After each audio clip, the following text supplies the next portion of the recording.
Hi and welcome to today's video. So today I'm going to be showing you the process of getting this very dirty Ford Fiesta back up to decent condition. So this is one of my friend's cars that hasn't actually been cleaned in a couple of years now, and it is driven daily, so it's acquired quite a lot of traffic film and the wheels in particular are in a really bad way. So I'm going to be giving the car a really good wash and applying a quick detailer at the end, because this car I had very little time to work on, unfortunately. Including filming, I had just around 2 hours to actually clean the car. So filming adds a lot of time to that, so I managed to get it up to decent sort of condition, as you will see at the end, but time wasn't on my side, so there's a couple of things I couldn't do that I would have loved to have done, but generally I think the transformation on this one came up really well. So here I'm starting off, as I always do, and just trying to pressure wash as much of that grime as possible. So here I'm using Green Star all-purpose cleaner. So this was my first time actually using this as a pre-wash product, and this was filmed before I picked up my sort of brand new IK sprayer, so unfortunately just had to go around the entire car using this at a 10% concentration, as there was quite a lot of traffic film. I sort of looked online and that was kind of the recommended one to go for here. And when I rinsed it off I could tell that, do you know what, actually this had done a fantastic job. And despite just being an all-purpose cleaner, not being sort of specifically designed to remove dirt from the exterior, I thought this did a really great job. And I'll definitely be using this again when I am dealing with cars like this that just haven't been clean in a very long time.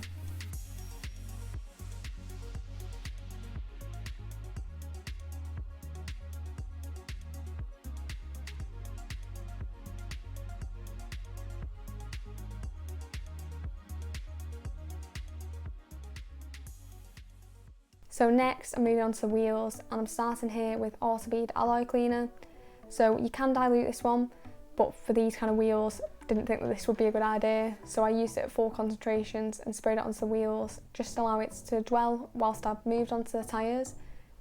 So here I'm using that solution of 10% Green Star and working that in with this kind of stiff tyre brush, and you can see here really the sort of colour of the foam is turning very brown, and the wheels just, there was so much dirt to come off here. So I sort of repeated the process of spraying it on, working it in with a brush and rinsing it off a few times. So I actually did 3 passes on the wheels before I was happy with them. As you can see here, we're still on the first pass. Now I also used a brush just to try and get in as much of the arches as possible. So following that initial rinse, I then used some more Autobead alloy cleaner to top that up and sprayed it back on. Then I used Garage Therapy wheel shampoo, and this was around 10ml into 500ml of water in an IK foamer. And then I worked this in using a chenille microfiber wash mitt to get as much of the bulk of the dirt off as possible. And then I followed that up using a hog's hair wheel brush as well. So I would have absolutely loved to have done the barrels, but just unfortunately, having only a couple of hours, I had to really be careful where I was spending my time.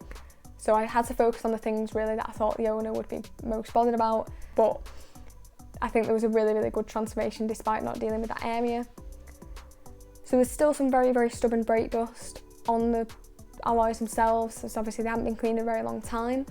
So I followed this process up using the Pyramid Car Care Iron Fallout Remover. So I sprayed that all over. This is quite a thick kind of gel-like consistency, which does give it the benefit of a very good dwell time before sort of slipping off the car. So I also topped up the hog's hair brush with a little bit of that Garage Therapy shampoo and used that to work in and provide a little bit more agitation to get the wheels just as clean as possible.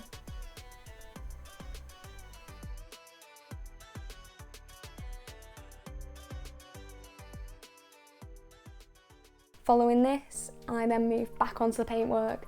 So here I'm using Built Hamber Touchless at a panel impact ratio of around 4%.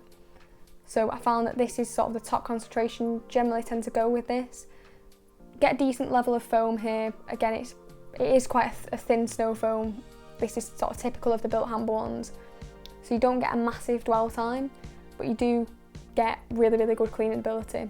So it allowed me to maybe get some of the traffic film that the all-purpose cleaner hadn't got, but generally helped on the areas where I hadn't actually applied that all-purpose cleaner, so the roof and things like that. before moving on to the contact wash. So you can see rinsing it off here. Unfortunately, the car does actually hide the traffic film quite well, so you couldn't see a massive sort of transformation at this stage when the car's still wet, but I could see myself that there was a lot of traffic film coming off and it was safe to kind of proceed with the contact wash here. So for that contact wash, I used Garage Therapy Decon Shampoo.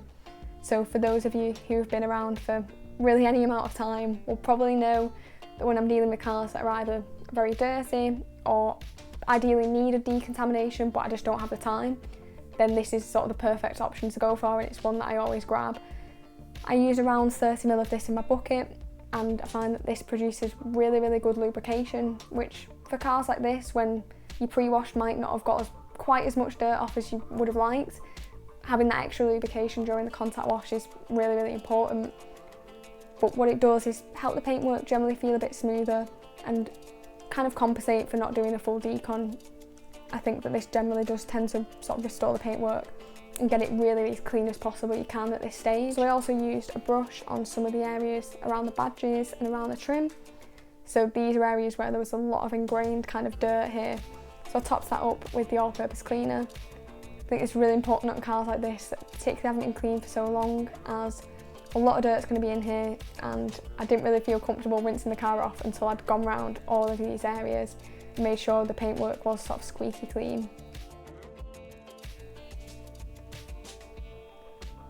So as you can see here, not a massive surprise, but there's no protection on the car. It hasn't been cleaned in 2 years, so there was definitely in need of applying something. Time wasn't on my side today, so I actually used a quick detailer, which I'll show you in a minute. But following the rinse down, I used this large twisted loop drying towel. So this is one from County Detailing.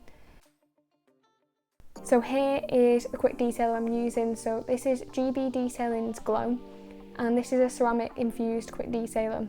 So again, gives you a little bit more kind of durability than you get from probably a more traditional quick detailer. So it's kind of a hybrid one, is where I would classify it. So what's really enjoyable about this product is how effortless it is to work with.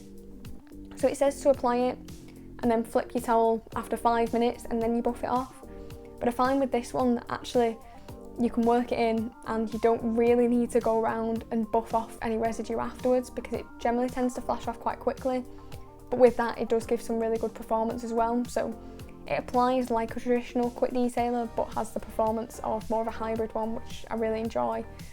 And when I just really sort of wanted to run around the car and do this process as quick as possible, buffing off residue that was going to take a while wasn't what I wanted to do, so this was the perfect product. Next, I just wanted to address the tyres and trim. So here I'm using Gtechniq T1. Applying this to a foam applicator and working it into the tyres. Now, these tyres are sort of very kind of worn and they're not in the best condition. So I needed probably more than I would have done on usual kind of tyres that are well maintained. But I actually got a really good kind of level of performance out of this. It's one of those where it has a sort of fairly shiny finish, but it's not, I would say it was slightly more than satin, but it's not super glossy. So I think it suited these tyres really well. And also saved me having to use an extra product for the trim, which again kind of reduces the amount of time you're spending on the car when you're not running around using loads of different products. Applying this to the trim as well worked really nicely, and I found it to be one of the more durable trim dressings I have tried. Despite functioning as both a tyre and trim dressing, it doesn't tend to suffer in performance from either of those purposes. Finally, I wanted to give the glass a good tidy up. It was looking pretty good after the wash, but just to remove any kind of water spots and streaks remaining, I used Bouncer's Look Sharp. You can dilute this glass cleaner to get a very sort of economical product, but I was a bit lazy here and applied it and it flashed off very nicely. Here's what we started with and here's what we finished with, so I hope you can agree that there's a pretty good transformation here. It's definitely a nice bit of gloss to the paintwork now, thanks to that QD and also the fact that the car was miles cleaner. I think there's definite improvements to the trim and the tyres, which again improves the overall look of the car, so I was really happy with how it came out. So I hope you've enjoyed the video. If you have, it'd be brilliant if you could give it a like, comment down below if you've got any questions about the process or the products, and subscribe for weekly detailing videos if you're not already. Thanks again, and I'll see you next time.